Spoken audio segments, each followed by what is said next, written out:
Como já está tradicional aqui no canal, eu começo esse vídeo dizendo: Olá, Maranhão! Tudo bom? Tudo bem? Bem-vindo a mais um vídeo aqui da Central dos Números. No vídeo de hoje eu vou corrigir com você a prova da segunda etapa do PAS Maranhão que acabou de acontecer, né? O PAS Maranhão para os cursos que vão se iniciar no ano que vem, em 2020. Se você ainda não viu, aqui no canal tem uma playlist. Aparece aqui, por favor. Nessa playlist você encontra todas as provas, tanto da primeira quanto da segunda etapa do PAS Maranhão, provas de matemática, que estão disponíveis aqui no canal. Valeu?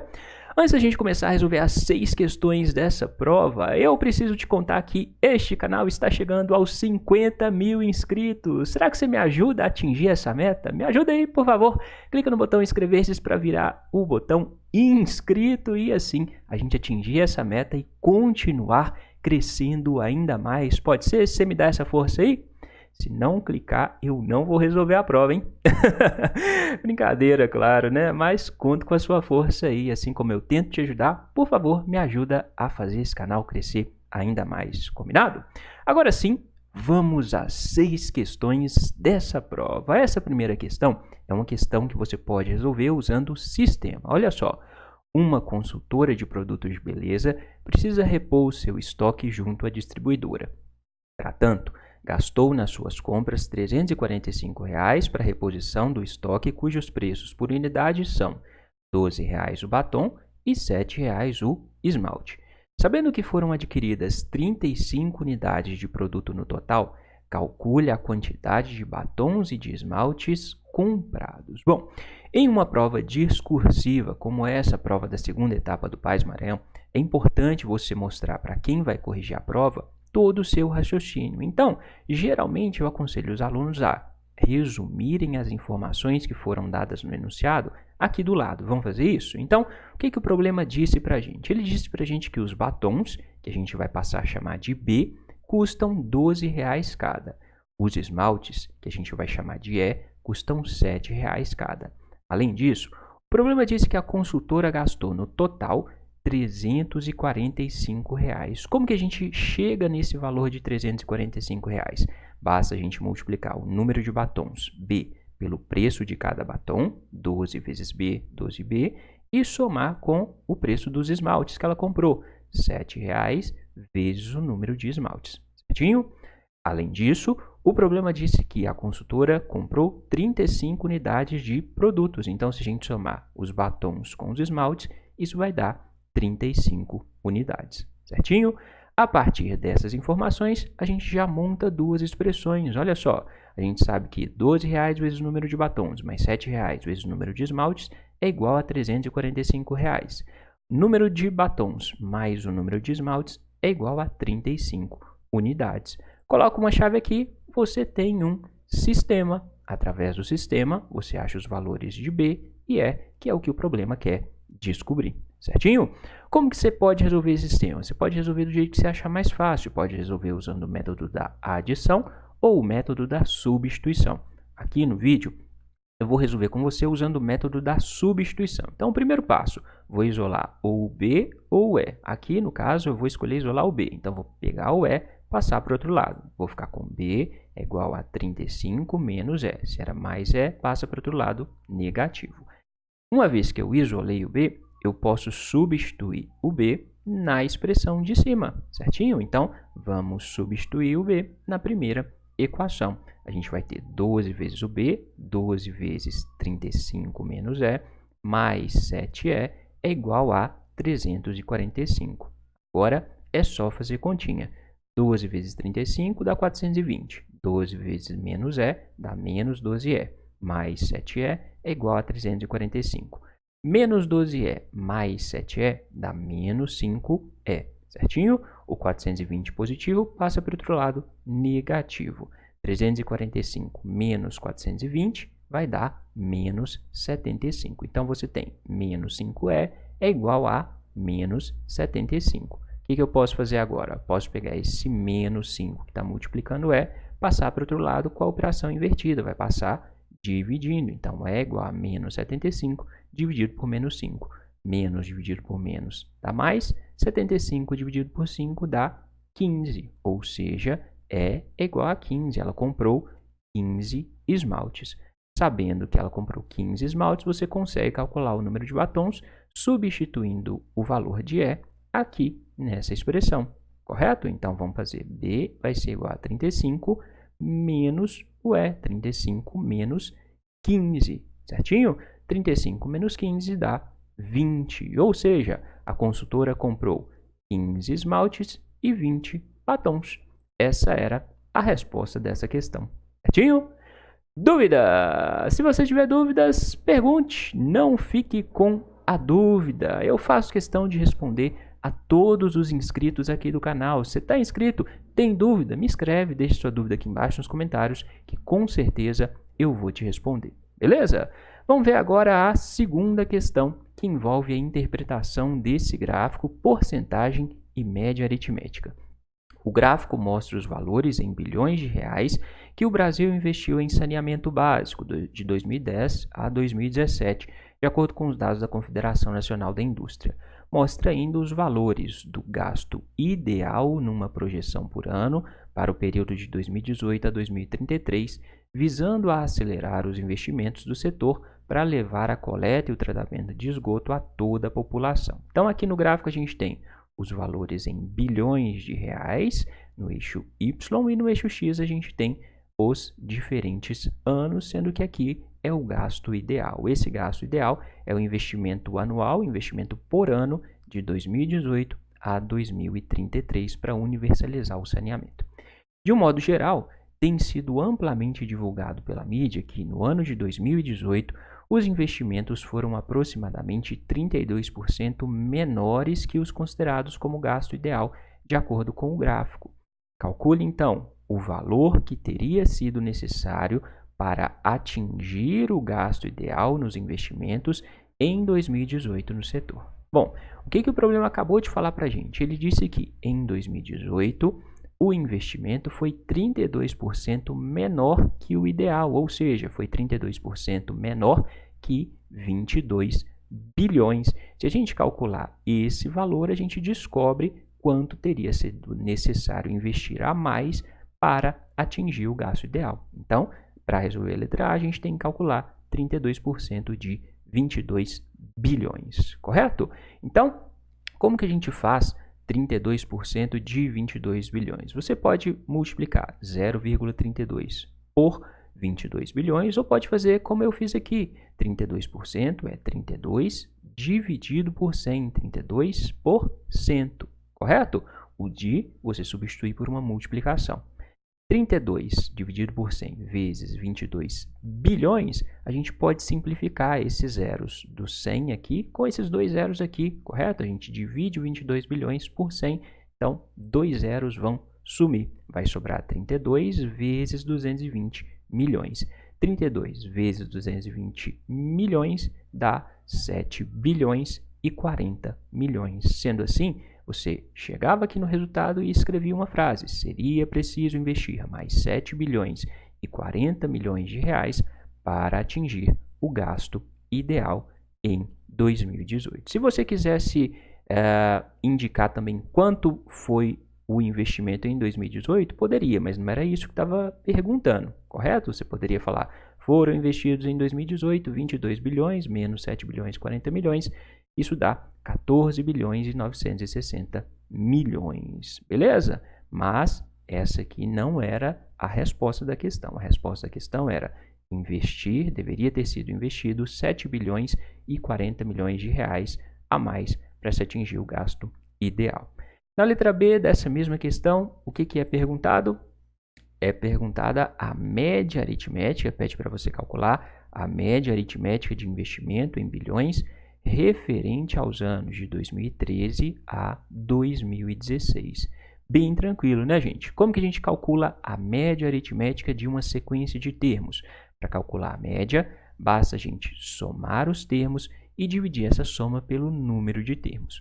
No caso aqui, os nossos termos são os valores investidos em 2013, 2014, 2015 e 2016. A gente vai somar esses valores e dividir por 4, porque são 4 anos avaliados, certinho?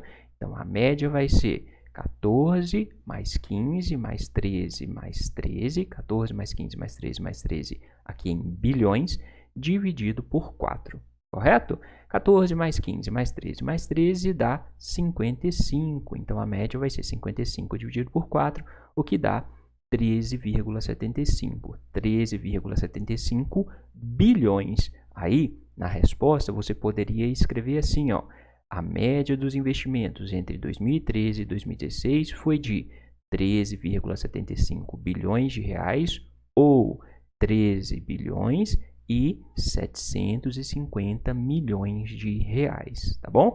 Eu preferiria que os alunos respondessem assim, dessa segunda forma, para mostrar que você sabe que quando o número está expresso assim, 3,75, isso quer dizer que ele corresponde a 13 bilhões e o 0,75 bilhões corresponde a 750 milhões. Beleza? Quer treinar a questão de média aritmética? Se você quiser treinar mais questões de média aritmética, dá uma conferida nessa playlist que vai aparecer aqui, em que você só encontra questões de estatística. Dá uma conferida lá e aí pega esse tipo de questão para treinar. Valeu? Dúvidas? Se tiver dúvidas, pergunte. Não fique com a dúvida. Agora, se estiver entendendo, deixa o joinha aí nesse vídeo. Clica no joinha, porque sabe o que acontece quando você clica no joinha? O YouTube avisa o maior número de pessoas sobre o vídeo. Beleza? Bora ver então a terceira questão. A razão entre a massa de um material e o volume por ele ocupado é chamada densidade. A unidade de medida da densidade no Sistema Internacional de Unidades é o quilograma por metro cúbico. Quilograma por metro cúbico. Em determinadas condições, a água potável possui a densidade de 1000 kg por metro cúbico e o etanol, álcool, sob as mesmas condições, possui densidade de 810 kg por metro cúbico. Essa carreta bitrem, representada na imagem a seguir, quando em carga completa, tem capacidade para transportar 45 mil litros de produto por viagem. Então, observa que ele deu a densidade em quilogramas por metro cúbico e deu o volume da carreta em litros. Provavelmente, você vai ter que converter metros cúbicos em litros. O dono dessa carreta foi contratado para fazer 3 viagens com a carga completa de etanol para um posto de combustível. 3 viagens. Calcule a massa em quilos de produto etanol ao final das 3 viagens. Então, essa era uma questão bem tranquila, desde que você soubesse que 1 metro cúbico é igual a 1000 litros. Então, lá na hora da prova, escreve: sabendo-se que 1 metro cúbico é igual a 1000 litros, tem-se que a densidade do etanol que será transportado, que é de 810 quilos por cada 1 metro cúbico, vai ser igual a 810 quilos por cada 1000 litros de etanol. Por quê? Porque 1 metro cúbico é igual a 1000 litros. Aqui, dividindo 810 não tem 1 metro cúbico, esse 1 metro cúbico aqui de baixo vai virar 1000 litros. Beleza? Em 3 viagens, quanto a carreta transportará? Em uma viagem, ela transporta 45 mil litros. Em 3 viagens, 3 vezes 45 mil. 3 vezes 45 mil dá 135 mil litros. Agora, é só fazer uma regra de 3. A carreta transporta 810 kg de etanol a cada 1000 litros. Ela transportará X quilos de etanol a cada 135 mil litros. Resolve a regra de 3. 1000 vezes x é igual a 810 vezes 135 mil. Esse 1000 que está multiplicando o x, você pode passar para o outro lado, com a operação invertida, dividindo. Assim, o x vai ser 810 vezes 135 mil, dividido por 1000. Divide os 135 mil por 1000. Então, você vai eliminar esses 3 zeros e esses 3 zeros. Vai sobrar 135 vezes 810. 135 vezes 810 dá 109.350. Sim, essa carreta transportará 109.350 quilos nas 3 viagens. Essa é a resposta dessa questão. Belezinha? Entendido? Segredo dessa questão? Saber que 1 metro cúbico equivalia a 1000 litros. Então, era uma questão que avaliava se você tinha conhecimento de conversão de unidades de medida e de regra de 3, correto? Vamos ver a questão número 4. O Porto de Itaqui, porto brasileiro localizado na cidade de São Luís, do estado do Maranhão, é nacionalmente conhecido por ter uma das maiores amplitudes de maré do Brasil, podendo ultrapassar 7 metros. O Itaqui é o 11º no ranking geral e o 6º entre os portos públicos em movimentação de cargas. A profundidade de seu canal de acesso é de 23 metros. Frequentemente, existem navios atracando, descarregando, desatracando e à espera na Baía de São Marcos. Analise a imagem a seguir. Tem um navio A aqui, um navio B aqui e um ponto de atracagem. Considere a medida do ângulo ACB. Esse ângulo ACB, ou seja, esse ângulo aqui igual a 60 graus. A distância AC igual a 5 km e a distância CB igual a 8 km. Nessas condições, use cosseno de 60 graus igual a meio. Calcule a distância do navio A até o navio B em quilômetros. Então, vamos resumir esses dados que foram colocados aqui embaixo. Esse ângulo é 60 graus, esse lado mede 5 km, esse lado mede 8 km e quer saber qual é essa distância AB. Quando você tem um triângulo, conhece dois lados e o ângulo formado entre eles, você pode usar que lei para calcular o terceiro lado? Você pode usar a lei dos cossenos, correto? Então, é possível calcular a distância B, indicada na figura por x, utilizando-se a lei dos cossenos. O que diz a lei dos cossenos? O terceiro lado, o lado que você quer calcular, ao quadrado é igual à soma dos quadrados dos outros dois lados. Então, você coloca 5 ao quadrado mais 8 ao quadrado, menos 2 vezes o produto dos dois lados que formam o ângulo, 2 vezes 5 vezes 8, vezes o cosseno do ângulo formado por esses dois lados. Certinho? Sendo assim, agora é só fazer continha. 5 ao quadrado é 25, 8 ao quadrado 64, menos 2 vezes 5, 10, 10 vezes 8, 80, cosseno de 60, ele falou para a gente considerar 0,5, agora soma e multiplicação. 25 mais 64 dá 89, 80 vezes meio dá 40, metade de 80 é 40. 89 menos 40 dá 49, x ao quadrado é igual a 49, e o x, como a gente está tratando de um triângulo, a gente vai considerar só o valor positivo, o x é igual a raiz quadrada de 49. A raiz de 49 é 7. Então, a distância entre os navios A e B é de 7 km. Esta é a resposta dessa questão. Uma questão bem tranquila, mas que provavelmente você precisaria conhecer a lei dos cossenos para facilitar a sua resolução. Se você quiser treinar outra questão de lei dos cossenos, aqui embaixo na descrição do vídeo, vou deixar o link de uma questão de lei dos cossenos para você. Fechado? Bora ver a questão número 5. Vamos lá. Questão do container. Um container marítimo usado para armazenamento tem formato de um sólido geométrico. Os sólidos geométricos são compostos por 3 elementos: faces, arestas e vértices. As faces são constituídas por secções de planos. As arestas são os segmentos de retas entre as faces e os vértices estão nas extremidades das arestas. Um tubo deverá ser transportado neste container.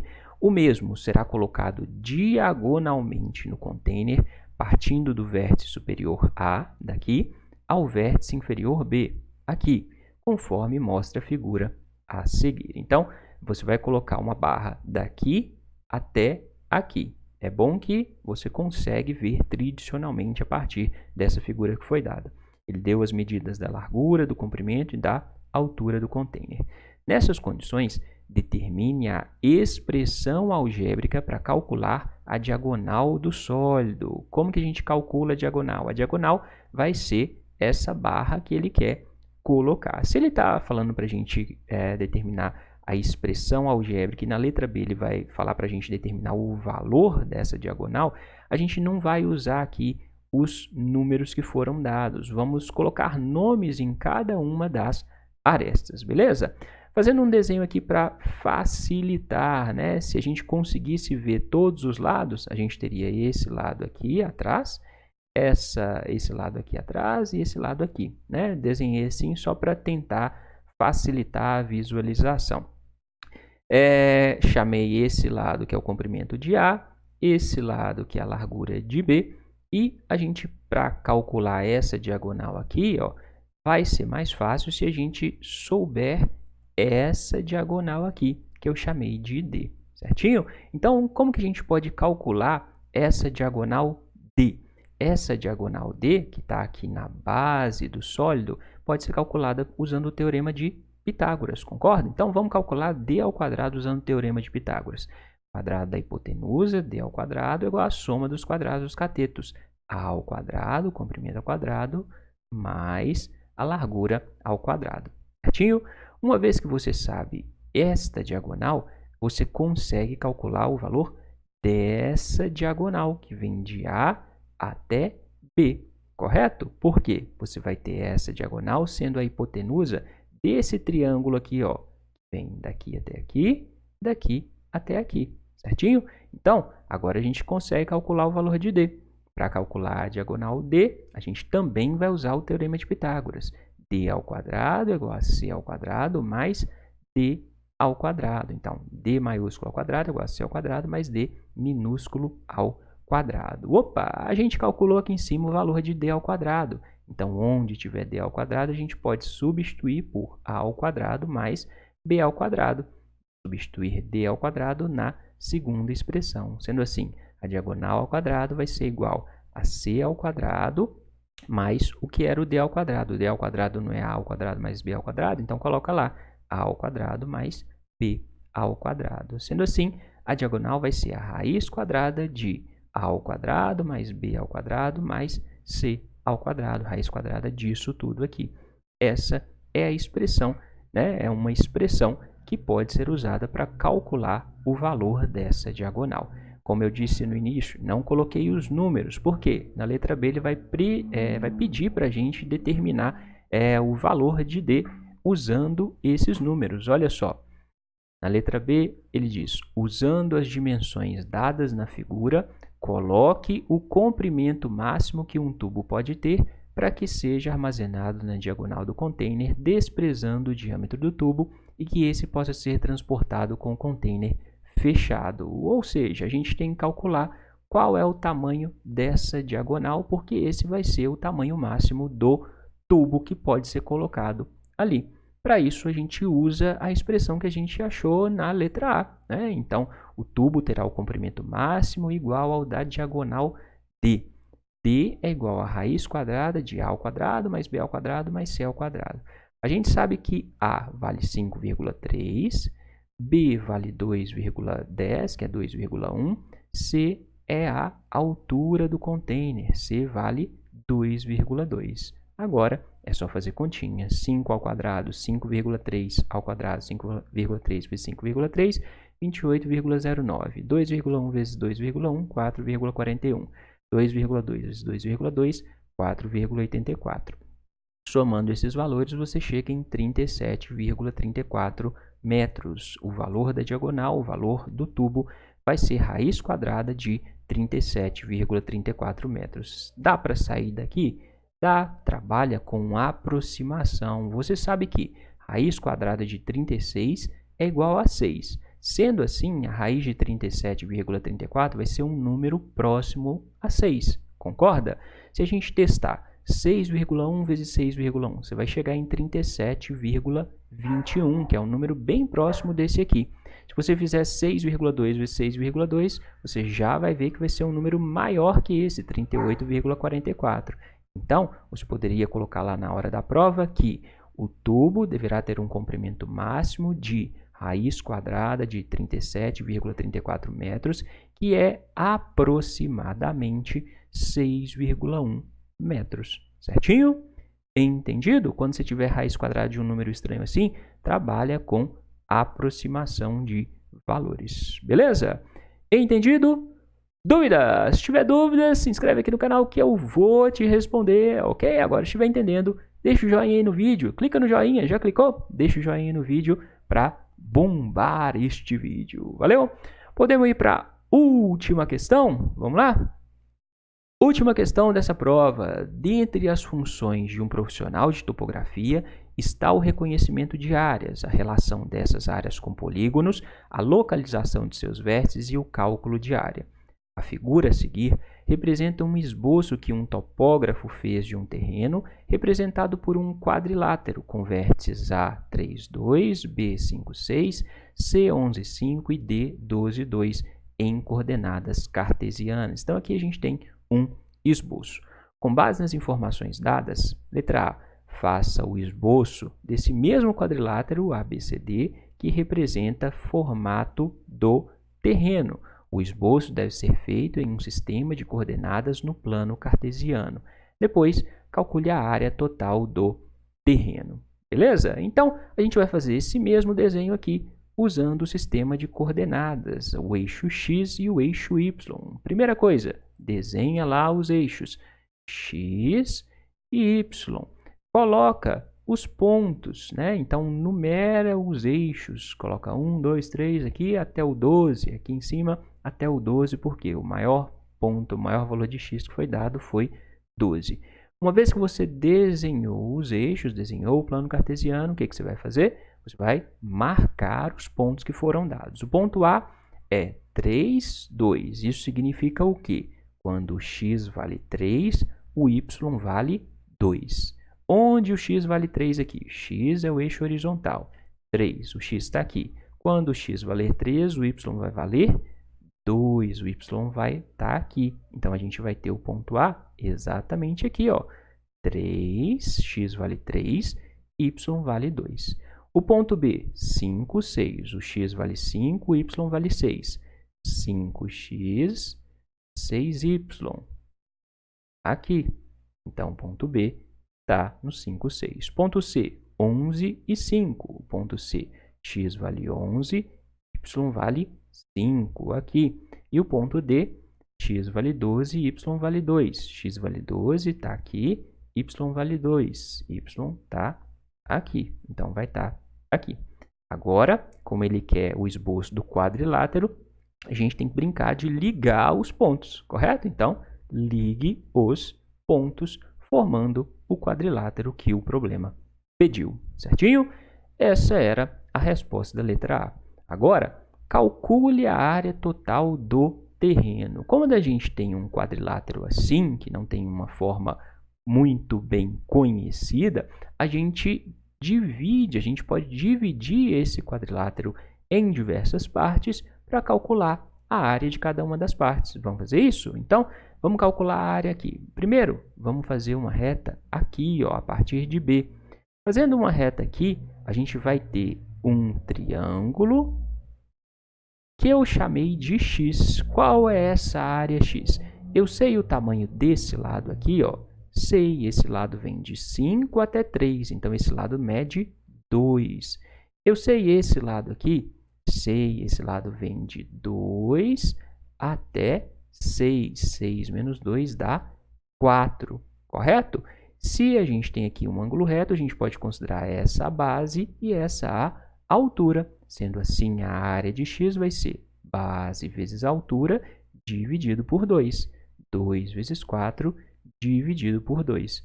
2 vezes 4, 8. 8 dividido por 2, 4. Essa área x vale 4. Continua dividindo. Se eu dividir aqui, ó, ligando em C, eu vou ter um triângulo que tem a área y.